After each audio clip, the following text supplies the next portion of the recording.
السلام عليكم ورحمة الله وبركاته. اللهم صل وسلم وبارك على سيدنا محمد وعلى آله وصحبه وسلم.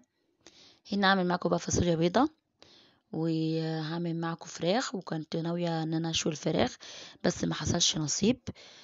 فقلت بقى ان انا اعملها بالطريقة دي، كانت سهلة جدا وبسيطة، وبنفس الوقت ما خدتش وقت، وكان طعمها احسن من الشوي.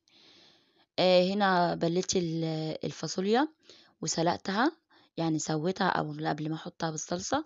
والصلصه هنا كانت متوفره عندي، كنت مقليها بالزيت عندي يعني في التلاجة. حطيت لها معلقتين من الدهن عشان ده طبيخ، وحطيت عليها الفاصوليا وسبتها على النار.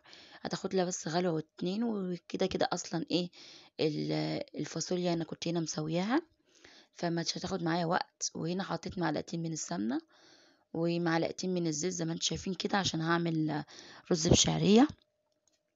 هنا بحمر معاكم الشعريه.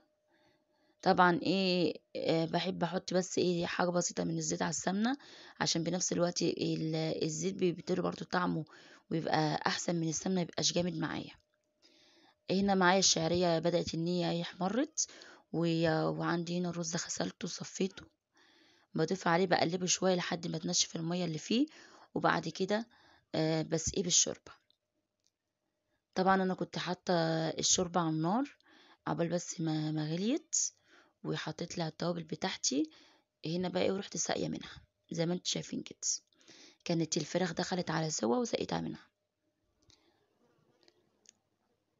هنا بقى انا كنت ناويه ان انا اشوي الفرخه، فقلت بدل بقى ما اشويها وكده وتنشف معايا، فحبيت ان انا ادهنها بالصلصه. كان عندي صلصه وحطيتها بالفرن تحمر، فكان طعمها اجمل من الشوي نفسه.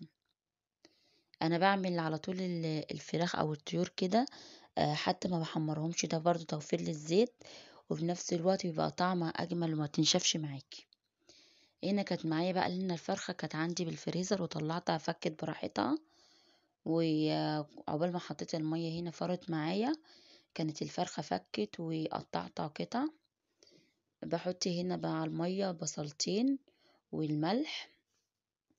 هنا معايا ملح وورق لوري وفلفل اسمر ومعلقه قرفه صغيره. لو مش حابه ان انت تحطي قرفه براحتك، لو عندك قرفه عيدان متوفر عندك حطي، بس حاجه بسيطه جدا، يعني ما تكتريش. بس اللي كان متوفر عندي كان اللي هو القرفه البودر.